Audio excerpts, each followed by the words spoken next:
Hi, everyone. Welcome to this episode of the Jim and Shelby Show. I am Shelby Sapusik, and I think I'm going to change my stage name to Savvy Shelby. I kind of like that. I'm going to run it past my editor. I'm going to write that down real quick. Anyway, we are here, very excited. We have this episode with our own Jim Raffle, and he's here with us. He has an exciting announcement. So, Mr. Raffle, or can I call you Jim? I think you can still call me Jim. Oh, good. I've been doing that for like 13 or so years. I just wondered if maybe something had changed now that you have this fancy title, but that's good. Okay. Can call Jim. Got it. Yeah. So Jim, just so you know, I'm going to be recording this, but I'm also writing everything down because I'm really savvy and I want my editors to really like this interview. So anyway, why don't you tell us about your new title? Tell us about this exciting announcement. I really want to know more about the Savvy Shelby title, but we'll get back to that. Is that what they called you when you worked in the newsroom? I think we are here. Hold on. I'm getting something. I think we're here to talk about you, Jim. So why don't you tell us about your new title? Oh, we're talking about me? Yes, yes. Okay. So it's not really a new title. It's a new position. It obviously does not impact my current position with Colorcasters, but I have been selected as the newest G7 faculty member by DL Alliance. Hold on one second. G7, is that Geeseven? Is that correct? You could spell it that way, but they probably wouldn't care for that. It's just the letter G. Oh. And the number 7. Oh, okay. Capital G, numeral 7. Okay, got it. I just want to make sure I get this right for my editors. So please continue. Of course. And so they needed an additional expert instructor to train future G7 experts and professionals. And I am sure there's at least a dozen people as qualified as I am. Somehow I was chosen out of that group. I was invited to go through the application process, which is What's pretty the rigorous. Process like? Did you say it was hard? It was rigorous. I wouldn't say it was hard. I had rigorous. That's Rigorous. We both know I can't. We both know I can't. I just want to make sure I get the quotes right. Okay. Well, we both know I can't spell, so that's not how I would have spelled it. But no, there's a application process.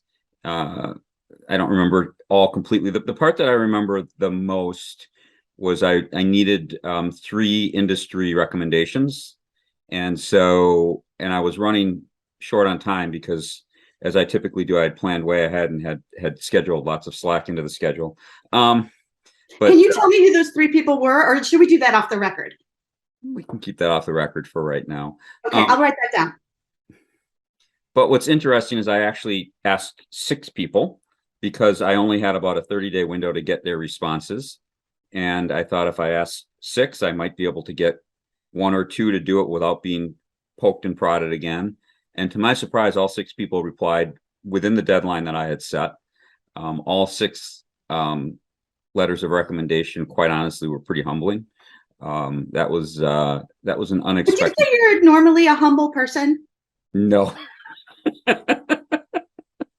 I just wanted to clarify that point. I think if you didn't have your Savvy Shelby hat on, you would have been laughing with me. But yes, I would not say I'm humble, but that definitely humbled me to have people I have a great deal of respect for. Not to name the 6 specifically, but they're all clients that we have worked with in the last 12 months with larger projects, not small projects, larger projects, and they were all they were just rave reviews. That's the only word I can use for it. And you don't always know that. You don't always know that when you're there and you're doing the work, because as you know, the work we do can be frustrating, stressful. Sometimes you don't really know the results until months later because they do 1 or 2 test prints while you're there, but you don't know how those profiles hold up in day-to-day production. But anyway, we're actually talking about the G7 program, and I was just going to tell you that you're kind of going off track right now. That's normal. So the G7 program is interesting because it is part of the Idea Alliance umbrella, which is now under the Printing United Alliance umbrella. And as you and I both Now, know. you mean umbrella like figuratively, right? You don't mean an actual umbrella. Well, we probably could all stand under an umbrella, but no, I meant it figuratively. That's correct. Um, so the program that you and I have been instructors for, which was originally Digital Color Professional and is now Color Management Professional, that that program, the Color Management Professional name, came from Idea Alliance, and so that is a program that many view as a prerequisite or a good prerequisite, not required. It's a good prerequisite if you're going to become a G7 expert or and attend that training. So being part of that program and actually having helped create it um, at what was then SGIA and became Printing United, and then being part of the process to merge it, I think helped prepare me for this. Is the fact that I've done a bit of training for the organization that now ultimately has responsibility for the G7 program. Well, that's just excellent, Jim. So let me ask you this really important question. Where were you when you got the news? Where was I? Well, I got an email from Jordan, and I think I was on a cruise ship having dinner. Were you preemptively celebrating? Did you find out about this beforehand? No, that's the point. I didn't know. I mean, I was going through the process, and I was fairly sure that I hadn't made it as far in the process as I had without it probably coming to completion. But I didn't know. And so in that email, I was informed that yes, in fact, I was the next instructor, and that I would actually be leading a G7 online expert certification and training class April 24th to 28th of this year. So, and then And what did you do? What did you do when you found out? Did you cry? Because it's okay to admit that you I cried. did not cry, but sitting at a table with four other people, I went, yeah. Oh, do that one more time. I want to make sure our editors get that. No, I got it. You needed that. Okay. You needed that in I'll one make sure our take. producer make sure. Yeah. Okay. Well, good. Mhm. That's excellent. Is there anything else you would like to share with us about the, oh crap. Looks like my pen ran out. Hold on. I got another one. Let's see. Here we go. All right. What was I? Oh, yes. What else would you like to tell us about the G7 program or being a certified instructor? Well, so I've been aware of the G7 program since its inception, which was um, in the mid, like around 2005, 2006, 2007. There's the exact start date. Really, I think you'd have to ask Don Hutchinson. But I've known Don since before that time, actually, through what was then the color management conferences, I think is what we used to call it. So I met Don there, and I heard him speak several times about what became G7. It wasn't called G7 yet. It was just his own invention of how to monitor and control printing presses and other aspects of our industry using gray balance. And so I was aware of it from the beginning. I was not part of it from the beginning. Many people took some of his very early classes. I worked around the periphery of G7 for many years. And then That's a good word. I need to write that word down. Please and continue.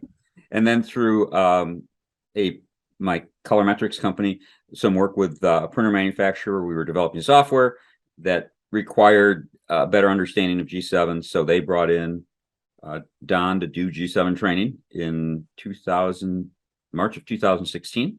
And I attended that class and took the test and became a G7 expert. And as they say, the rest is history, but not really. That was actually one of the important factors in the formation of Colorcasters, because once and you helped create the press release. Once we let people know that I was a G7 expert, all of a sudden, out of nowhere, we had people asking us to help them with their color, and not traditional G7 customers, not your offset printers and your people doing contract proofing. And I can do that, and I've done that. But we had people coming out of the woodwork from other inkjet places, and that's really where most of my G7 work has occurred, is in production inkjet. So industrial inkjet printing, production inkjet printing. And so I think that's another reason that I was picked for the faculties. I've helped bring G7 to an area or part of our industry that while it was there, it didn't get a lot of attention. And it's gotten a lot more attention through the work that I and a lot of other people do now. Well, thank you, Jim. This has been really great for me. I hope it's been great for you. Congratulations on becoming a G7 expert trainer.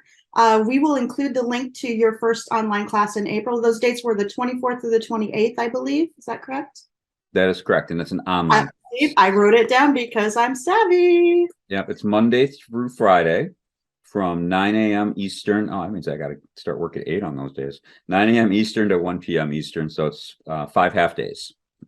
Great. Well, thank you again. And we really appreciate your time. And just be real serious, Jim. I know we're making fun of all that right here, but I really, congratulations. You really deserve it. I'm looking forward to hopefully taking one of your classes. Maybe not this first one, but maybe something coming up later this year. Yeah, and we should probably talk about as your business partner. I just want to say congrats. Thank you. We should probably talk about some other things since it's our podcast. Sure. And I think when this episode drops, we're getting very close to the Sign Expo International ISA Sign Expo show in Las Vegas coming up also in April. I know I'm there. I think it's the 11th. It's the 12th, 13th, and 14th, and we're speaking on your birthday, the 13th. We are. And so we definitely want to make sure people know about that. We've been doing some planning behind the scenes on that. We're going to have some really cool swag along. So if you're coming to the show, find us. I'm not going to tell anyone what it is. Maybe in an episode closer to the show, if the swag is here, we'll hold up a few pieces of it just to make sure people know what we've got. So Perfect. Find us. We are speaking together in what they call a ticketed session. So if you want to see us live, and it can be almost as entertaining as this has been, you definitely want to go to the ISA Sign Expo website and find our session and make sure that you register for it. I know in Atlanta last year, we filled the room and there were no more seats. So that typically happens in the ISA sessions recently. So if you want to see us, get signed up and get your ticket early. Are we going to be anyplace else? I don't think we're going to be anyplace else in public between now and then. Not between now and then. Okay. That's all I got. Me too. Thanks for being a good sport. All right. Sounds good, Shelby.